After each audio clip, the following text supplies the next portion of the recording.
live down here. Nate had the idea of making the new group chat section. Audios are working, and we're all set to go.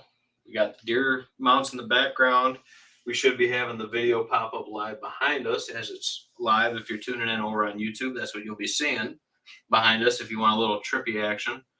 But we got Gerry here tonight. We're going to talk ballistics, reloading, different calibers, some of the hunts you've been on, a whole bunch of different stuff. And this kind of setup lets us have multiple people down here, dude, and have, you know, more guests and stuff like that, more roundtable discussion, which I think would be I think, cool going forward with it. So, Gerry, welcome to the show, man. Well, thank you. I'm glad to be here. Yeah, thanks for stopping down, and happy to have you. You've been hooking us up with a ton of ammo. We've been shouting you out on the show left and right, you know. So, got to get to the range and start shooting some of it. That's the big thing. It's tough when you got little ones. Yeah. And both parties work full time. Yeah. For sure. You don't get a lot of downtime. Not too much. That's one of those benefits comes with age. You know? Yeah. But yeah. My little ones are your age. So yeah. So you got a little more downtime. Yep. Absolutely. So yeah, so we got, you know, a lot of the same old current event stuff like that. Like we talk about the Arrow Fest down there at Wellsville's coming up. That's June 15th, Father's Day weekend, like it always is. That'll be down at Wellsville. I'll be down there at that, shooting archery and stuff. Kind of talking just current events. The Jake's Day is coming up June 1st for youth, so make sure you bring Owie out to it. You know, see if you can win him a lifetime license. So you got one. Give him another one. I already bought him one. Just send more tags to the house. Yeah, just give him another tag. Another one? But anyway. Well, if we could win a lifetime, I'd give it to his mom. Yeah, it's for the youth. It's all about the youth. Give it to Nora. Yep. So that'll be, that's a good idea. It's a good idea. So yeah, Jake's Day, that's at the I'll trade it to you. Is $300, $400. That's probably what they are for. I think that's what I paid for all. Yeah. But when it's North Seneca, is that what the Sportsman's Club there is by the Thruway? Yep. Yeah, so it'll be there with the Hardwood Strutters chapter. They're doing the youth day. I think they said they got like 80 some kids registered or whatnot. We do register Owen? You can register. You just show up. I don't care. I don't know if you did or not. No, I can register them though. I think registration is still open for the kids. Or just send me the link. Yeah. But that's June 1st. So after turkey season, all that's all, you know, passed and gone by. But it'll be a good time. We'll be either doing, I got to talk to Norm, see if we're doing like a whitetail kind of education table like we've done in the past, or if we're going to be running Mike's bringing over some targets and stuff like that so kids can choose some archery stuff. I don't know if they're going to have anybody from the shop there or how it's going to go, but we'll figure it out as we go when we set up that morning. So it'll be a good event, dude. It's always a good time with the kids, and they do like live net gun examples and how they catch turkeys and all that stuff. So it's really cool for the kids. A lot of interactive stuff, a lot of cool activities, give away some great prizes. And they use the nets to catch the kids. That'd be really cool. I want to probably be down. Shooting off the shotgun rounds at the kids. Yeah. Watch them scatter and then the net comes down on. That'd be great. Yeah, absolutely. Yeah, I'll be screaming. Absolutely. So, Gerry, for the folks that, you know, me and Nate have met you a couple times and everything like that, tell the folks on the show a little bit about yourself. Okay. I'm Gerry Dilgard. I live in Newark. I've reloaded for a lot of years, but I got into it a little more seriously about 2017 or so. I started out, I bought a 6.5 Creedmoor, and that's when they first kind of came out, and there wasn't a huge selection of ammo for it. And what I could buy, I was not impressed with the accuracy of it. So I bought a set of dies, and I bought my wife a 243, and I got a set of dies for that. And I found that my gun seemed to like copper bullets. Back then it was the Hornady GMX, which shot pretty good, but I couldn't always find that ammo. So I started looking for it, and Hornady didn't always have it available. So then I kind of went to Barnes bullets and also a copper bullet, and I tried reloading those. And pardon the pun, but it was kind of hit and miss sometimes. You learn a lot from your mistakes, and I've always been one to share my mistakes, because if you share your mistakes with others, maybe they won't make the same damn ones you did.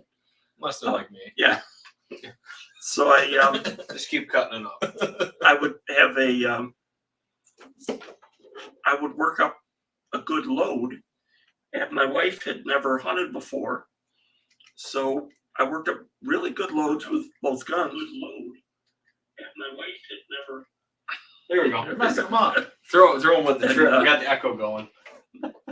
So we had we went on a trip to Tioga Boar Ranch, and we shot a couple of management pigs. And my wife had her 243, and I had my 6.5 Creedmoor. And we spent a lot of time that summer shooting at 100 yards, sometimes out to 200 yards. And we got down there, and they told us that most shots were well under 100. And the guide told us the day before that we should sight in at 50 and zero at 50. Okay, and they had a little range there, so we sat down, and all it was a matter of doing was bringing it down a few clicks and zeroed at 50 yards. And we went out that day, and my wife got the first shot. It was a pig at about 45, 50 yards, which the pig behaved kind of like a deer as far as getting behind trees. And she pulls up, and she's aiming at it, and the pig would step back behind the trees. So she'd have to step to get a clear shot. So she'd go 3 or 4 steps to the right, then the pig would move again 3 or 4 steps to the left. And after watching her do this 5 or 6 times, I'm trying not to laugh, because it was starting to look like a country line dance. Going cat and mouse. Yeah. And I look over at the guide, and he's mouthing to me, back her up, back her up. So I pulled up with my gun, and I looked, and I had trees in between me and the pig. So I could see the very tip of its snout and the curve of its ass and the tail. That's all I had to shoot at. So I aimed ahead of it at the snout, figuring if she shoots, it'll go forward. And she pulled the trigger, bang, and all I can see in my scope is that pig's ass just hit the ground, and one leg flailing a little bit, and then it petered out. And walked over to it, and she had drilled it through the neck, and it was a very dead pig. We did find out that pigs have a rather unique nervous system, and if you have a CNS hit, something in the central nervous system, one leg will kick. And the guide says if he sees one leg kick, he knows that animal's down. If he sees 2 legs kicking, it's time to get ready to take another shot. And something I'd never known about. Good information. My pig came along about half an hour later, and I saw it at 80 yards, and I thought it was going to run off like whitetail, but it came at me.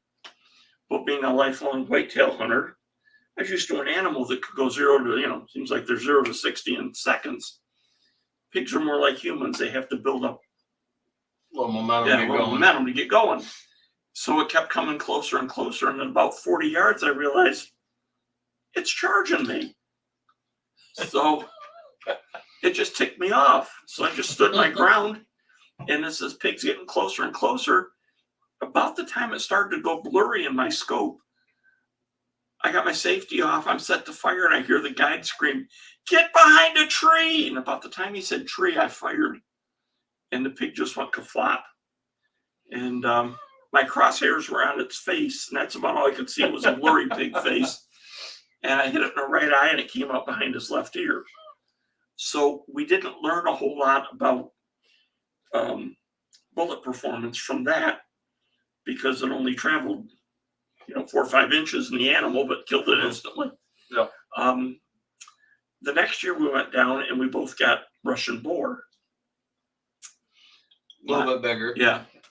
Well, my A lot wife's bigger. Russian boar was about 200, 225, and mine was about 450. That's a big, big. Big pig. So she shot hers with her 243 again, same load, with that Barnes bullet. And this time I'm watching it through my scope. And I was amazed at the violence of that hit with the 243. And it bent that pig in a U. And it bounced it off a tree. And the pig came off the tree. It ran about 10 or 12 feet and jumped over a log. And the guide goes, well, that wasn't very smart. I didn't know what that meant. But he looks at us and smiles. He goes, there's literally nothing on the other side of that log. It's just almost like a cliff. Well, there was another guide down below us. And he was, he's down there, and all the guides carry radios around their necks. So we hear on our guy's radio, this guy says, there's a trophy pig rolling down the hill at us. And he pauses and he goes, still rolling. And then he pauses again for like 8 seconds or so. He goes, it's still rolling. You may make it all the way to the bottom. Oh, no, caught in a tree. So we get out and walk around. And by the time we got down there, that guy had my wife's pig gutted out. And to get it from where it stopped rolling to where we picked it up, he had to drag it upwards of 10 or 12 feet. It rolled almost to the road. Or the roadway. I like those drags, dude. Yeah. Anybody can do a 10-foot drag. Oh, I love those. Mine, on the other hand, was 450 pounds. That's a big, ugly Russian boar. And I hit it with a 6.5 Creedmoor with a 127 grain Barnes bullet. And hit it behind the shoulder. And all it did was it turned and it gave me the look. Any of you that are married know the look. And I got that sick feeling in my stomach, like, oh shit, what have I done? I'm sorry, And it just gave me the look, and it turned and walked away like nothing happened. And the guide says, did you hit it? And then I looked through my scope and I said, well, I see blood on the offside, so yeah, it's bleeding. Yeah. And it walked, probably 40, maybe 50 feet. And the last 10 or 15 feet, I could tell it was wobbling, and then it just boom, fell over. And we got up and we walked over to it and approached it very slowly. And it was very dead. But I noticed when I looked behind where we had walked, there was not much of a blood trail, which I was kind of disappointed in. And then when we got it back to the lodge, they picked that one up with a bucket. They weren't going to not going to drag that one up. So they came, picked up with a tractor with a bucket on the front, brought it back to the lodge, and when they skinned it, we could see that it had about 2 inches of fat all over it. So it was very much like shooting a bear. We've even noticed that with some of the does we've shot out here, that some of the blood trails are just not, and it just, especially archery hits, the back fat just kind of sucks right in there. Yeah, it just closes off like a self-sealing fuel tank on a fighter jet. Yeah. Well, we noticed that with the buck I shot with my 6.5 in 2022. Shot, there was no blood trail. Zero. I hit him here. Just in front of that shoulder, Just in front of that shoulder, and it exited out here. Yeah, a couple ribs up. And it was just pinhole in, pinhole out. And from what Gerry's saying, Gerry, the DILF. There's the dyslexia kicking in. From what the DILF is saying, is that all that fat will close up that hole. Yeah, especially if you don't have bone. Right. I've noticed that a lot with, Dad shot double wide with 243, and he pinholed in, pinholed out, no trauma. Hit a doe, same stand, same range, just down the hill from that, but hit bone front and bone back, and that deer looked like it got hit by a Mack truck. You know, if that energy can be dispersed, if it hits something solid, it's amazing the difference of just a pinhole muscle hit versus bone energy transfer with some of those rounds. And what we noticed is when they skinned the pig and they cut away the fat, the guide stood there and he looked at it, and he looked at the entrance and the exit hole, and he walked over and somebody had a can of Coke, and it was sitting on the ground. He picked up the Coke can, and the Coke can fit in both the entrance and the exit hole. But the fat closed it up that much. Yep. If I didn't see it, I wouldn't have believed it was possible. That was with Barnes bullets. I will say that any game animal we have shot with a copper bullet has gone down either at the shot or it's gone down in sight. We've never ever had to use a blood trail with a copper bullet because they just they go down real quick. Yep. So along came COVID, and due to people getting sick, government shutting down businesses, supply chain problems, ammo shortage. I had quite a bit of powder, a lot of primers. I even had brass, but for a while I couldn't get bullets. And Barnes, when they were making bullets, they would make certain bullets for probably a month, and then they'd stop making those and make different calibers, different weights. And if you happened to hit it, they were plentiful. But if they weren't making what you were looking for, you just had to wait and twiddle your thumbs. So I got looking online, and I found this company out west. I think they're in Montana, and it's Hammer Bullets. And they make copper bullets. It's Hammerhead. Yeah. The Hammerheads. Yep. It's something we are affectionately called Hammerheads. And the guys that came up with that, they read a number of physics papers that people had written about bullets and found that the old-time dangerous game hunters used a flat-nosed bullet. So they came up with a bullet that had to have petals on it, but with a big hollow point. And the idea was that you had to have the petals to make the nose, so you'd have a ballistics coefficient, because out west they shoot a whole lot farther than we do. And their idea was the bullet would go in, the petals, they wanted them to break off as quickly as possible, so that squared off base More can do its trauma, damage. more damage, yep. And what they found was a squared off base sent the damage out 90 degrees, where a mushroom pushes things out of the way, and they got a bigger permanent wound channel with a squared off base going through. It would be like if a beer can went through your chest. Yeah. It's going to send energy out to the side. And that was their theory going in. What they found after shooting a lot of game animals and checking them over and doing rather thorough autopsies on them is that the petals did a whole lot of damage.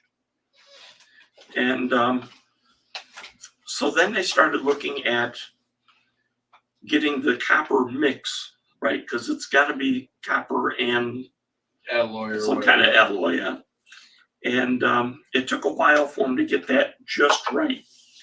And they make several different models of a bullet. One is called the Hammer Hunter, and that is kind of a conventional shaped bullet with a 1.5 millimeter hollow point. And that goes in, and it goes in a little further because the hollow point is smaller, and it opens up and the petals break off and the base continues on. The base amounts to about 70% of the total weight of the bullet. So if you start doing the math, you realize those petals coming off, they're sizable, and they're doing a lot of damage. The other bullet they make is called a shock hammer, and that has a 2 millimeter hole. The ballistics coefficient is not as good, but I find it ideal for around here where we're not shooting, 700-800 yards at deer. If you do that around here, you've crossed 2 roads and you're on somebody else's property and you're in trouble. Mm-hmm. Cross couple fences before daylight shine. Right. So I found the shock hammers retain about 80% of their weight in the base. So the pedals aren't as big, but it's a bigger base that drives on through. That tends to go right through straight, whether it's bone or not. It just Keeps the kinetic Real- energy yeah, because of the keeps going. added weight and the percentage of weight rather. And the other thing is, even just that squared off base, you push them faster, so they will mushroom a little bit, but nothing like, say, a Barnes bullet or a copper or a cup and core bullet that mushrooms a lot. So that base isn't impeded by a bigger frontal area going through the mass. What they found was because the pedals came off, you had the squared off base.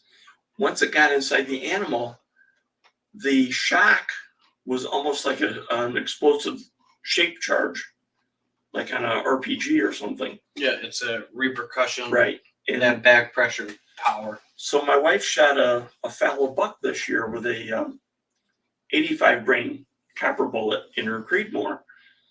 And when they opened it up to field dress it, I'm looking at this stuff, and I come from a hospital background, and I look at all the damage that was done inside that deer, and I realized, good God, it would take a surgeon with a scalpel 5 minutes to do all this damage in here that bullet did in milliseconds. And the guide came and got me as he skinned it because he said, I want you to see this. It was hit behind one shoulder and it came out behind the other. And the heart was literally jelly. You easily could spread it on toast. Mm-hmm. The damage inside of that thing was amazing, but the energy transfer split the sternum lengthwise, like it was having bypass surgery. Yeah, like you stripped it with a bone saw. Yeah, and we could tell that the bullet came nowhere near that. But after talking with some orthopedic people, they said that they believe the chest expanded way more than it was ever intended to expand. And then as the bullet went out, the chest collapsed down and snapped it back the other way. And our guide, who must have been Catholic, he said, look at that, it must have snapped it like a communion wafer. This year, we're going after a buffalo. And we have learned from experience. We shot a buffalo down there, and my wife killed that one with her Creedmoor. We practiced shooting at the same time. You'll see this on TV, and it looks a hell of a lot easier than it is. And short of buying expensive gear so we can hear what each other's thinking or whatever, I've just learned to shoot at her report. So it's a bang bang. It's kind of like a combination punch a boxer would throw, except you're hitting the buffalo preferably in the neck where they have the least armor. And I brought the head, and as the boys will attest to, that's a hell of a lot different than a deer's head. Some guy said, well, you should try to ear hole it. Well, that's the ear hole. Right. And I would be hard pressed to get a bullet down that thing, but the bone around it is just massive. It's like shooting a tank. Yeah, if anybody's ever like skull plated out a deer, this is some of, and it's even harder with buffalo or horned animals because this across the top of the sagittal crest here, this is so much more thicker bone designed for competition with breeding and everything like that. That this is some of the hardest bone density on an animal to absorb that shock impact and stuff like that. So, and also, architecturally, you got chances for non-direct, Yeah. impact as well. It's an angle, Mm-hmm. much like a tank. Yep. The Same angle idea. armor. And I wouldn't want to try to shoot one here. I have a hunch it was just going to bounce off and really piss them off. Now, along those lines, let's get back down. You set it up here. Yeah. Wherever. When we shot the buffalo, we shot at the same time. Again, we had practiced all summer long, and we get a laying down, facing away shot. There's one you don't practice. And we both shot at the same time. My wife says, I'm going for the back of the skull. I said, good, I'm going for the back of the neck. And we fired, and the guy told me later, he says, it sounded like almost one prolonged shot. We were that close. And the buffalo leaps to its feet and runs back towards us. At my age, I'm really regretting taking a sitting shot because there's 1,000 pounds of angry coming my way. And there's no way in hell I was going to get back on my feet before it was on me. So I'm working my bolt like Lee Harvey Oswald. And I swing on it like a crossing shot on a ski field. And I swing ahead of it, and I went too far. So I go to swing back, and about that time I hear bang. And I swing back, and I can't find that damn buffalo in my scope anyplace. And I bring it down because I really expected it to be on top. Right on top of you, yep. And, I expected a hot breath on me, and I look around, and about 35 yards in front of me is one very, very dead buffalo. And the guide yells, lady, what you hit that with? She says, my Creedmoor. He goes, they never go down like that. So we walked over to it, and after about 10 seconds, I saw the mouth slowly open, and I thought, oh, it's trying to breathe. And it opened a little bit more, and a little more, and a little more, and all of a sudden the tongue fell out. It's like, all right, that thing's dead. And yeah, it was very dead. They brought it back. There again, they pick it up with a tractor, with a bucket, because nobody wants to drag 1,000-pound buffalo. Throw on a jet sled. Maybe talk Nate into it. I don't know. He might do it. Yeah. But we got back to the place where they're skinning it out, and the guide skins it down, and he could tell from the bullet holes that I hit it off to the side of the neck. And it's because the thing at some point had been laying in mud, and they're extremely hairy animals, like 4 inches of hair, Dense, especially on the head. And my wife's first shot just hit nothing but hair. It went through the hair in the back of the head and tore its right ear lengthwise, right in half, which probably pissed it off to no end. But mine hit it in the back of the neck, and it went alongside the spine, through the windpipe, and they found the bullet under the jaw. And that was a Barnes bullet, and it traveled, we figured, about 24 inches through buffalo neck, which is diagonal angle. Is very dense. About as stout as it comes. Yeah.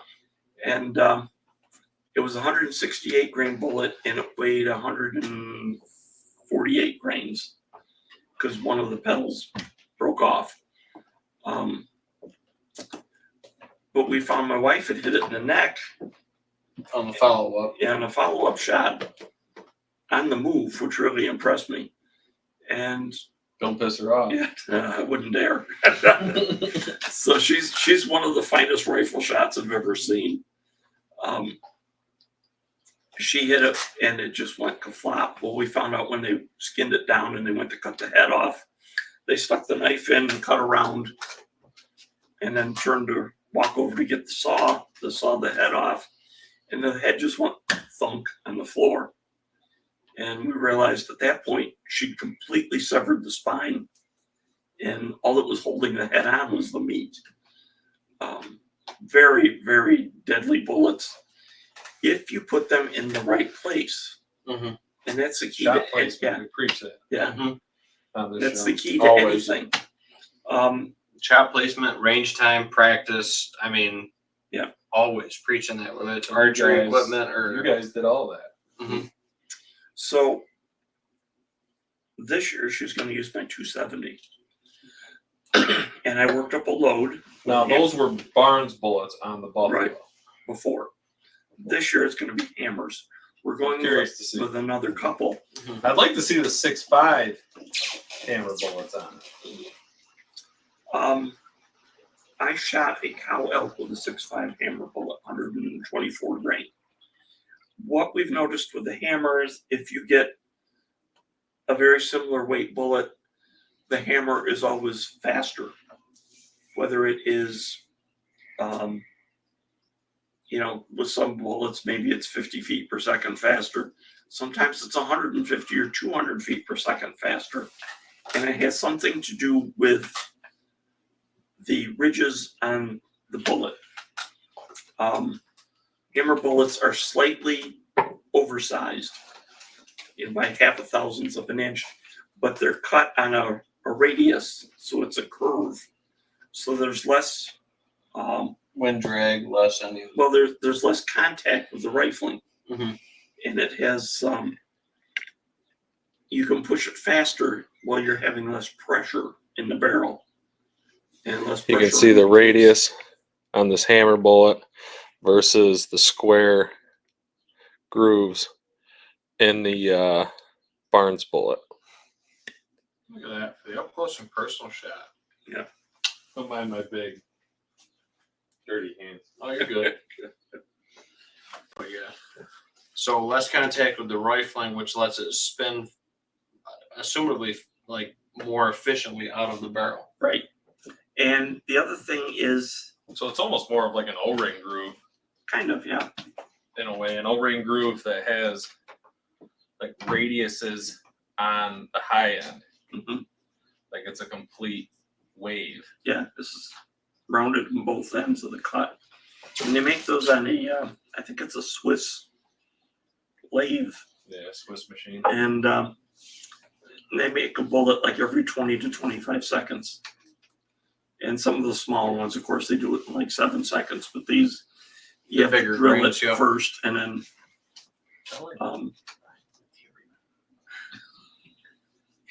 I'd be afraid to shoot what he made, I don't think so.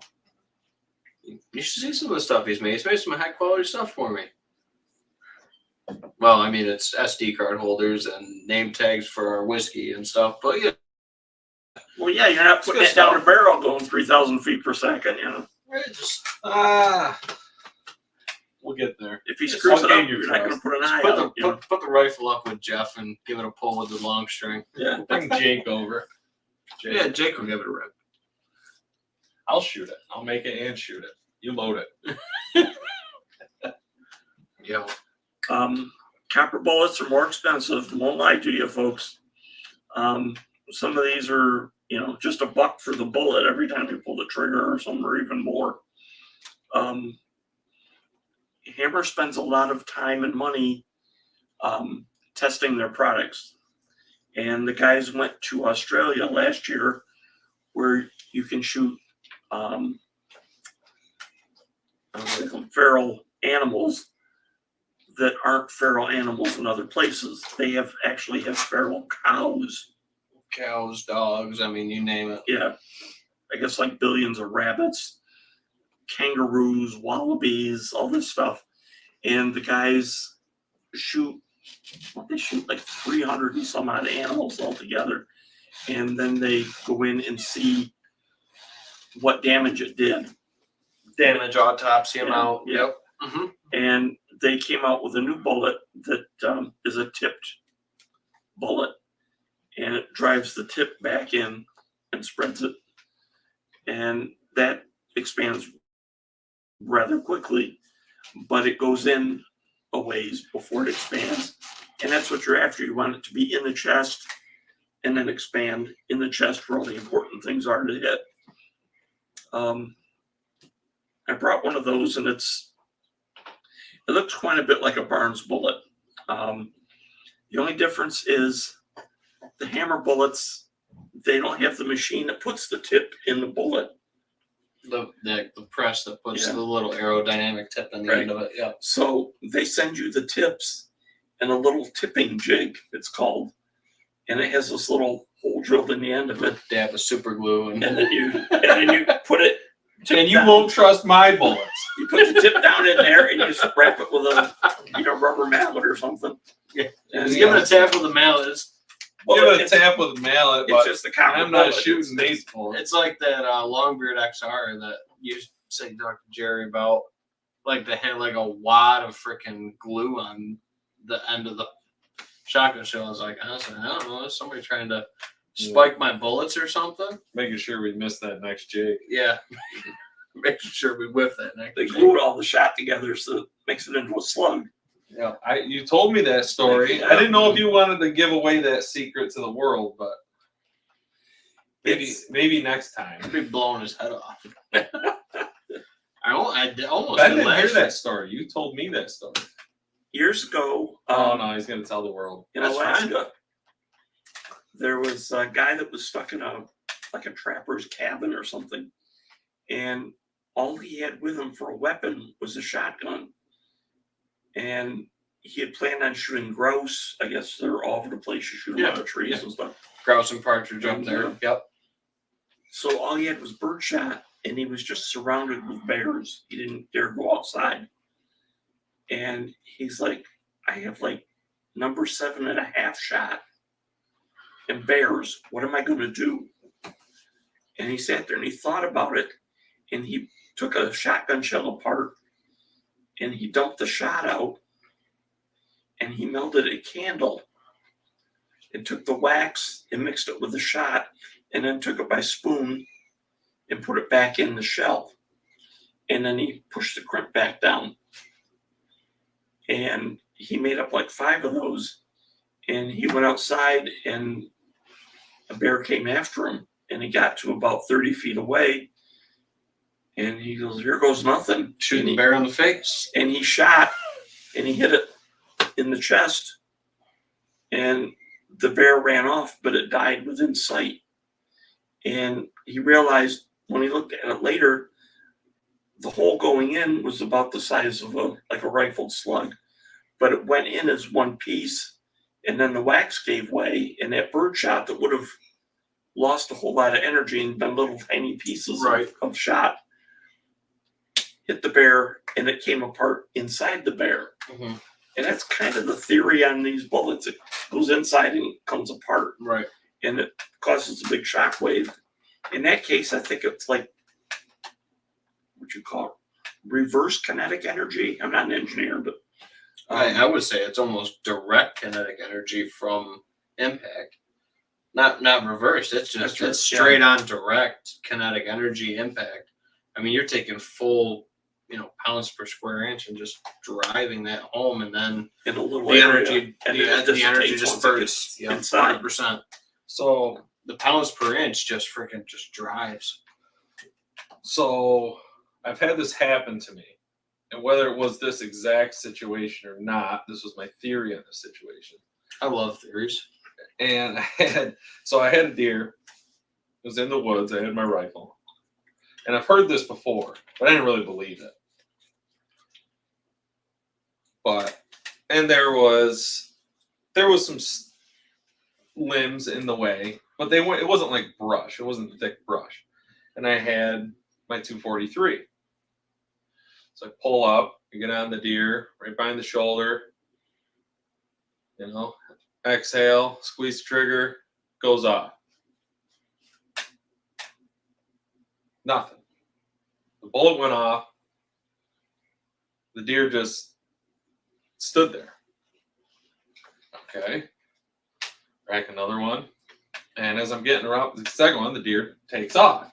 And I'm like, I was dead nuts on that deer. That deer was only like 80 yards away. There's no way in a wide open field I would have missed that deer. And I was running through all the different scenarios in my head. And I've heard before from my uncle Josh, he goes, well, those high-powered rifles, he goes, if you even hit a twig with the velocity of those bullets are going, he goes, you're dealing with a ricochet, or the bullet will just come apart and it will go wonky. And I've heard even like goldenrod, dude, and like So shrub brush. So when you're saying, so I'm trying to make this connection right now in my head with your experience, is that if even let's say a twig smaller than Pinky size, yeah. smaller than my pinky, Mhm. half the size of my pinky, I hit that by chance. Mhm. When that bullet comes apart, is it actually the petals that start Okay. opening, Well, and then it loses its accuracy before it gets to the that's animal, one of the and it goes advantages wonky? of a copper. It's not going to come apart. It's gonna drive through it. Well, Hammer has tried pushing bullets, well over 4,000 feet per second. Let's say versus And a plated a bullet. cup and core, yeah. Those you can push hard enough to come apart if you push things really fast. How do they come apart though? Is it just the petals, or does the whole bullet just? Sometimes with certain calibers, you push them fast enough, the entire bullet will come apart. There's too much energy Yeah. going there for what the material is. And this is Actually, a lot of reasons why. Well, that's the reason why I just hunt with my shotgun when I'm in timber now. I don't even bring the rifle. Barnes makes a varmint bullet. But now they're called saying the copper varmint grenade, will still drive. and the varmint That's grenade safe will going. go in, and it will expand literally on anything it hits. You use it on woodchucks, what have you. But they had a camera set up, a slow motion camera, and they shot a grape. And the bullet, you can see it as it's exiting the grape, it's blowing apart. So it's coming apart on a grape. Yeah. Well, that's kind of the theory behind what I was saying. Now, a copper bullet is not going to come apart on a grape. It's going to blow right through, and a grape will explode. Mhm. To give you an example, this couple we go with last fall, Andy shot at a pig, and it was with the 85 grain load my wife used on the deer, same load he was using. 6.5. Yep. And he shot at a pig. He goes, bang. The guy goes, you missed, you hit that tree.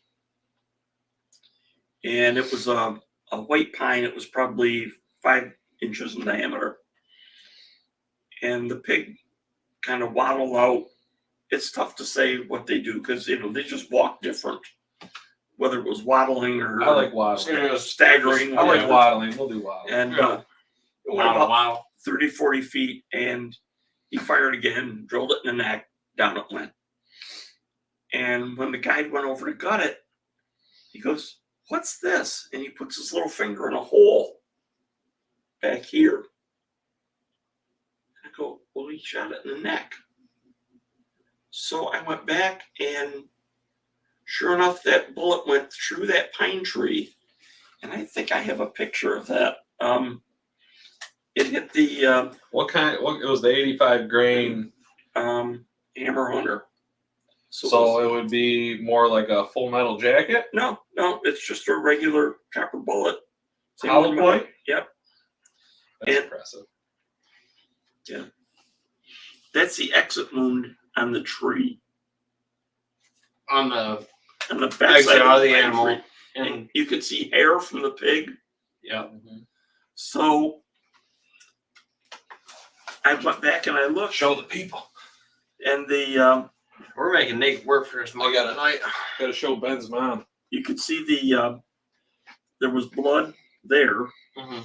So obviously And he impact. hit it. Yeah. Well, when they skinned it, he put his little finger right in the hole. He didn't find the bullet. So we figured it was in the guts. And about 2-3 weeks later, I get a picture on Facebook from Andy's girlfriend, and I'm looking at what I thought was one of her teeth. And His girlfriend? Yeah, I thought she'd lost a tooth or something. And I got looking and I go, oh, it's not a tooth. What the hell is it? It was the base of that copper bullet. It was all bent and twisted.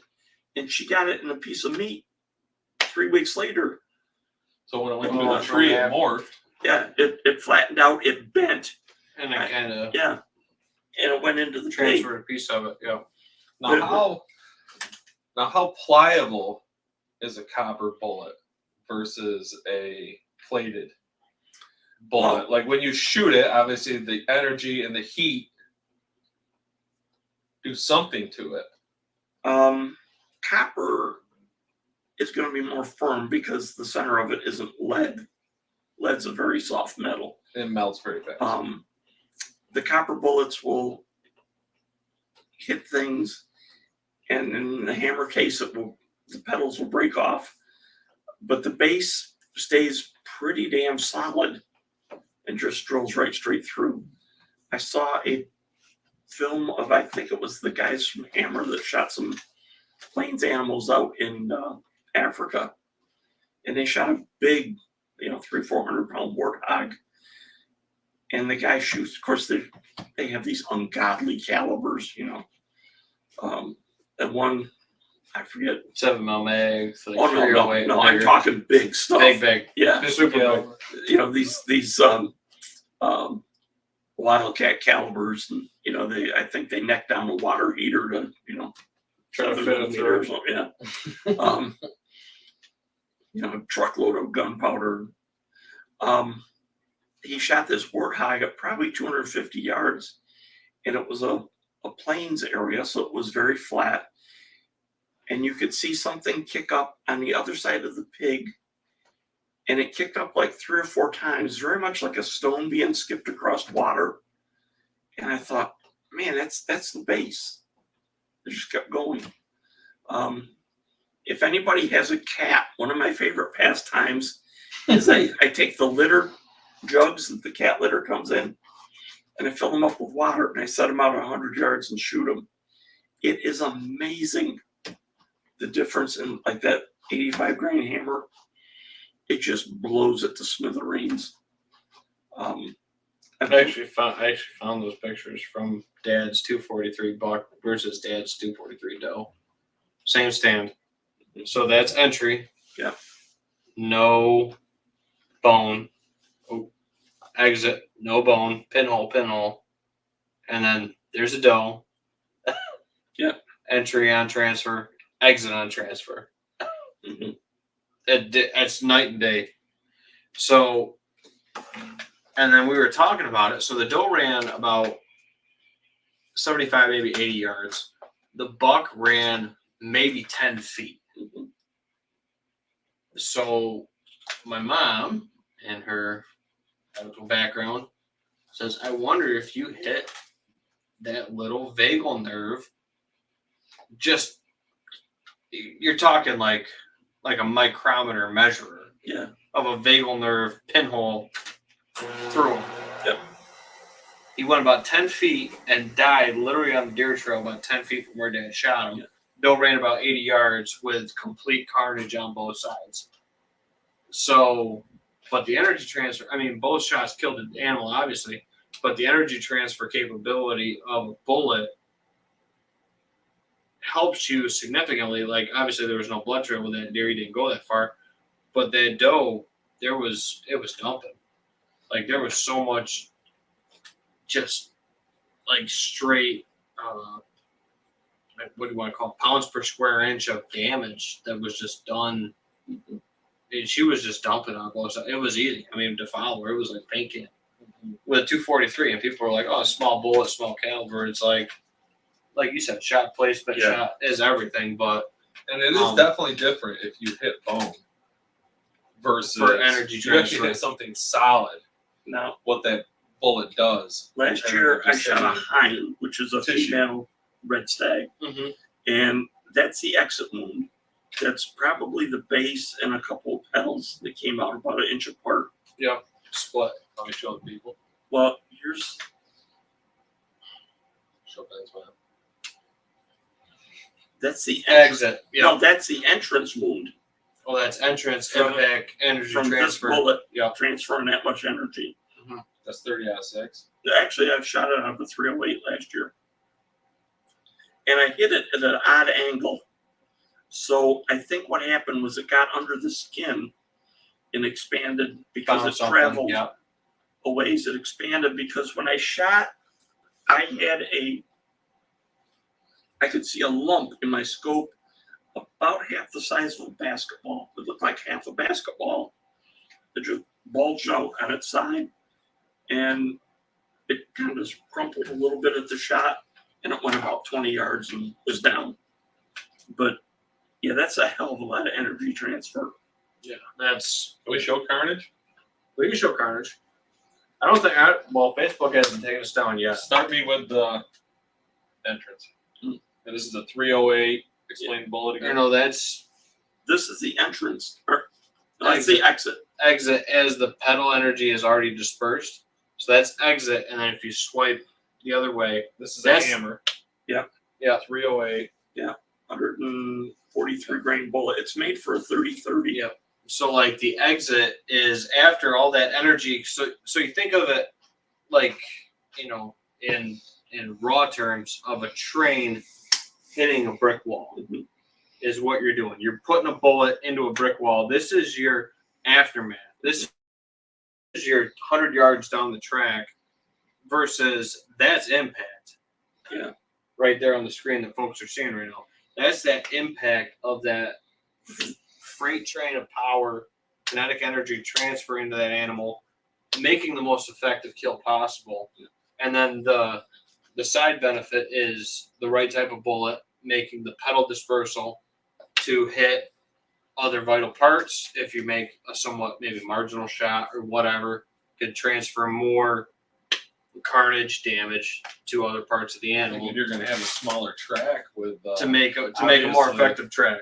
more effective track with a bullet with the pedals break off instead of just mushroom back and drive through. Obviously, shot Plain Smith #1, but it happens to all of us. You do hit a little off.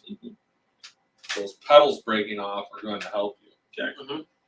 So we're shooting the 2 hammer bullets going for the neck in hopes that one of us is going to hit the spine. If we don't directly hit it, if we have on the odd chance of both of us miss the spine, we're going to, between those 2 bullets, we're releasing Which it about did. 5,000 foot-pounds of energy. Which you guys both did on the Buffalo. Well, she broke the spine. On the follow-up. Well, I went alongside it. I didn't hit the spine. But to show you what I'm dealing with at home, But that's why I dropped St. Patrick right there with a 357 because I couldn't straighten that for the spine. my wife shot a 5-shot group. Is that any of these? Yeah, it's one of these out of the 270. I mean, these. Is that in there? Actually, no, that's not in there. So anyways, explain this one.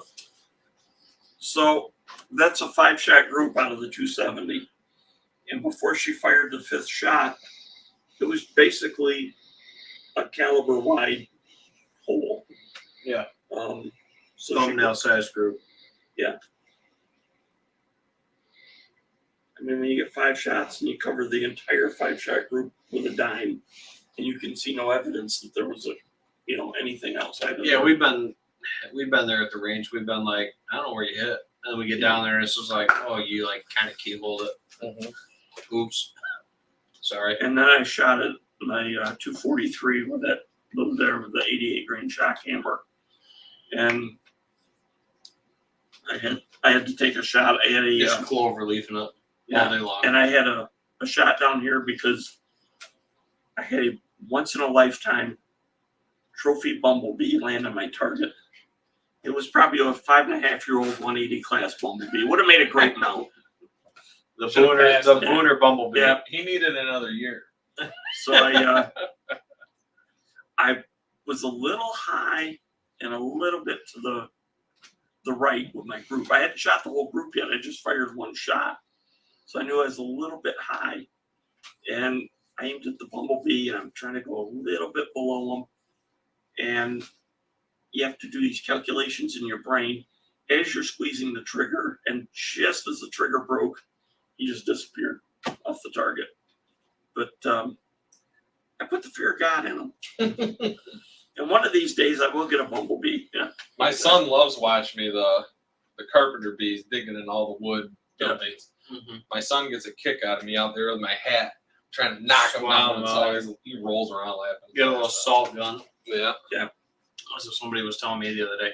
I actually grabbed a little bumblebee trap at Lowe's today for the front. They've been in the post heavy. But yeah, so we saw you and the missus and everything at the Whitetails banquet. We did very well at our table.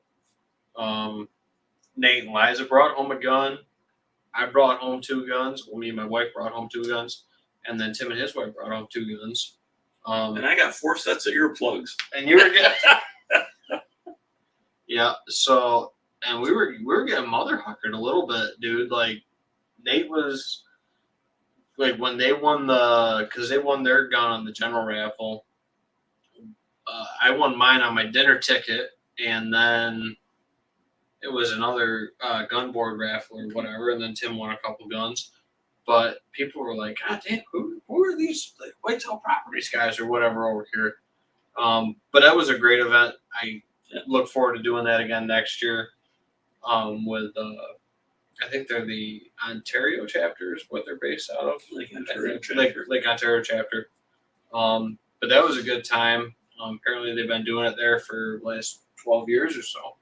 So definitely a good time. Look forward to meeting up with those guys again. How you liking that gun, Nate? We got to get some 410 rounds. Because I got an over and under. I got 410 rounds. I also found some at a local store. They're around.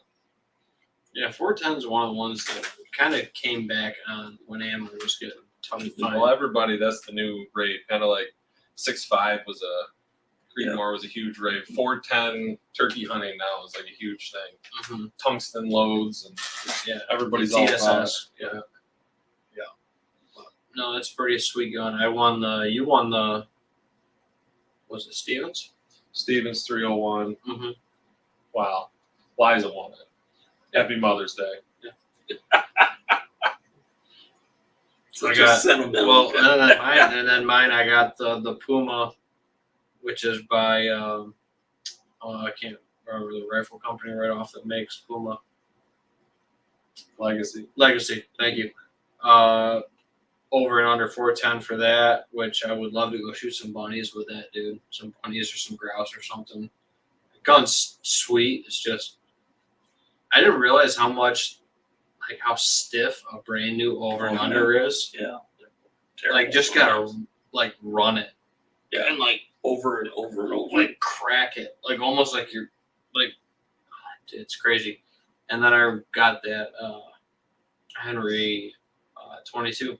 Was Golden Boy or Blue? Just regular. Blue. Yeah, just regular. That's nice because you put a scope on those. You can't put a scope on the Golden Boys. Yep. So also my first over and under shotgun that I've ever owned, and my first lever action gun I've ever owned. Won both of them that night. So it was a good night there with Whitetails Unlimited, and we'll see if I can win a couple more. Because I know the NDA branch down there in Willsville, they'll be giving away a few guns that day at the Aerofest. So who knows? Maybe I'll keep it rolling, dude. Keep it rolling. Should have That'd bought a be nice. lottery ticket that night. Yeah, we should have. Our table should have. Yeah. Except for Gerry with his 4 pairs of earplugs. Yeah. Well, 4 pairs of earplugs. And what more could you want? Tim, he had to You buy, got food? he had to buy that's all true. his guns. Yeah. Well, Well, That the was a good time. food, they could improve on that next year. some of it. Yeah. Some of it. The cookies were good. Cookies were good. Put away like 72 cookies, you know. Hey, can't you tell? But yeah. So, not good episode. I mean, we're right on spot with that 1 hour mark, like we like to be. Anything else, Gerry, that you want to add kind of to the conversation with this, other than range time? And we preach it all the time with this show, is just you go shoot your weapon. And I'm not talking the week before season, 2 days before season. I'm talking get out, go shoot your gun, At least twice go a month. shoot your bow. At least twice a month, once a week. Yeah, some kind of gun, even if it's not your gun, just the gun that you're using to try to hunt with, just getting range time with a firearm to stay familiar with it. From your archery equipment. Yeah. Mm-hmm. I write a blog every week for the Nordic Riding Gun Club, and my latest one will be coming out tomorrow. Which we've been posting them on our page. It'll be on scopes. I play around a lot with the Savage Access rifles, and I've bought Good a bang bunch for of your them. buck. Yeah, Great you get bang for a your very good rifle. You get a stock that is pretty much Tupperware. Sometimes the trigger accurate pull, though. yeah, the trigger pull on the regular Axis or the XPs is horrendous. Very heavy. It's horrible. Last one I bought, My first time I 30-06 pulled it, X yeah, is- I don't like that. Yeah. A whole lot. I put the I pulled it up my shoulder, I pulled the trigger, and I remember bringing it back down and looking to see if I'd really pushed the safety off. It was that hard, and then finally it broke. So I replaced the trigger spring, and I found a place in Florida called M Carbo, and you can send away for, I think it's $20 and get the trigger spring kit. Mm-hmm. And I replaced them with a 2.5 pound spring. And when you take the two side by side, the stock Savage spring, you are very hard pressed to compress it with your thumb and index finger. And then you got this other one that goes boing, boing, boing, boing, boing. And it's like a 5-minute job to change it. It's a night and day difference. It doesn't make the rifle more accurate, but it makes it easier to shoot more accurately. Right. With Yeah. a good trigger Without trigger creep and added pressure, once you get comfortable on that trigger, and that's where shooting your gun also comes into play, is getting comfortable with that. If you have any trigger travel or whatever with your gun too, is getting comfortable being down on that firearm, being ready to make that shot, and knowing how that trigger travels, whether you're modifying it or you're running the stock trigger, to be able to almost not anticipate the shot, but kind of expect the shot to break at a certain point, is huge. Because otherwise you're just like you said, you're like, did I even pull the safety? Yeah. And then it breaks. Yeah. You shouldn't need a C-clamp to fire your gun. Right.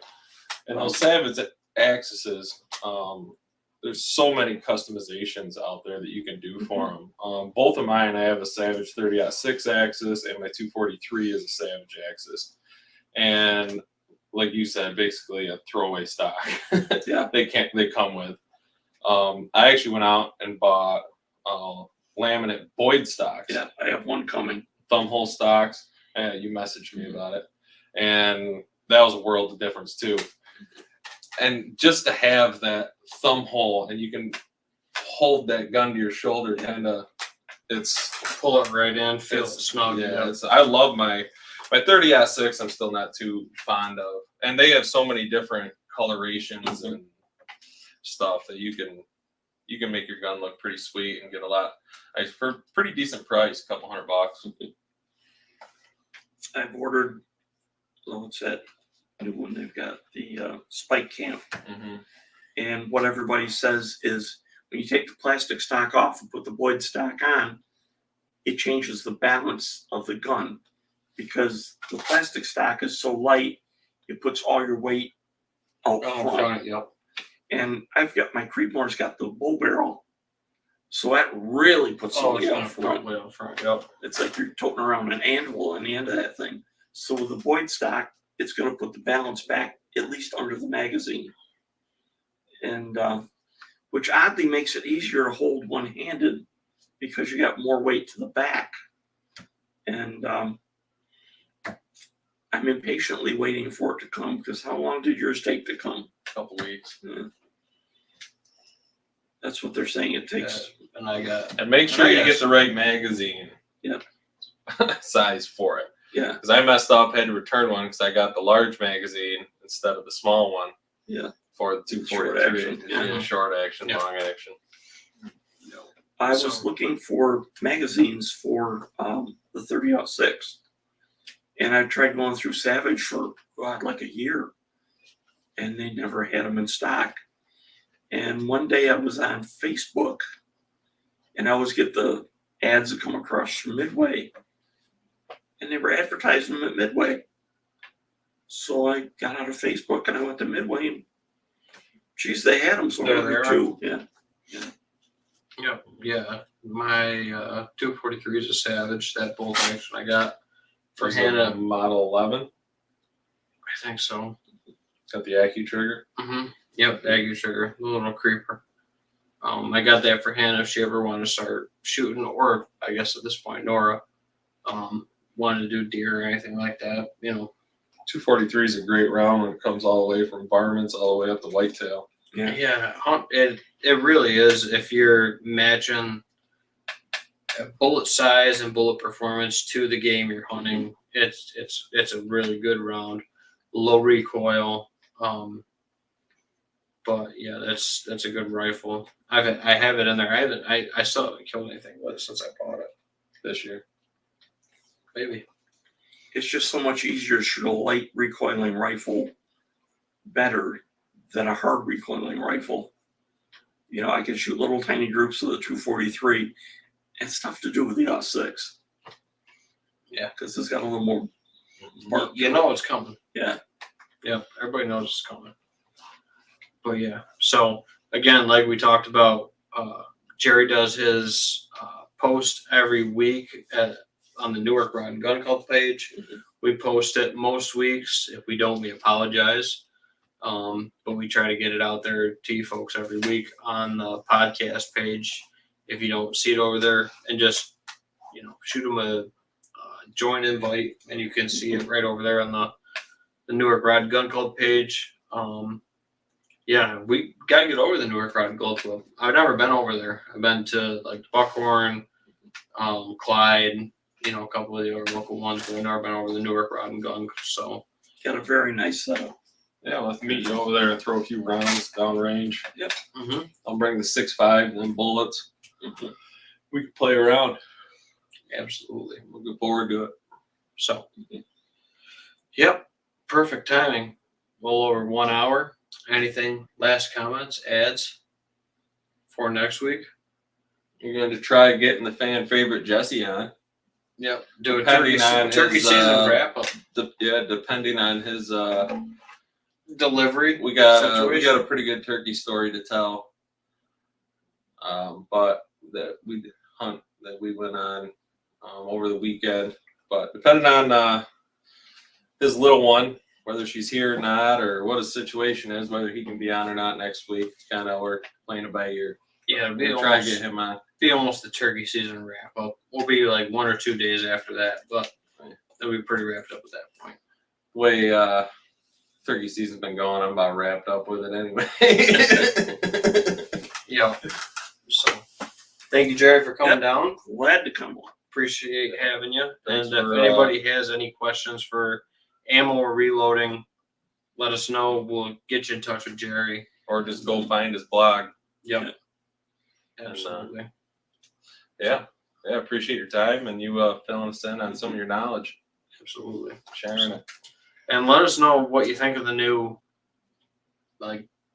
community setup or whatever you want to call it. A little more laid back. Yeah, this wasn't that hard to set up. A couple minutes. Yeah. Set it up, run it. I think next time though we get some hunts going on in the background, like have one of our turkey hunts playing in the background. Yeah, play with the brightness, something like that. We can play around with it. We can get something going on TV. Yeah. This Even was though a you little, can't see it. It's all Yeah. whited out. yeah, a little last minute.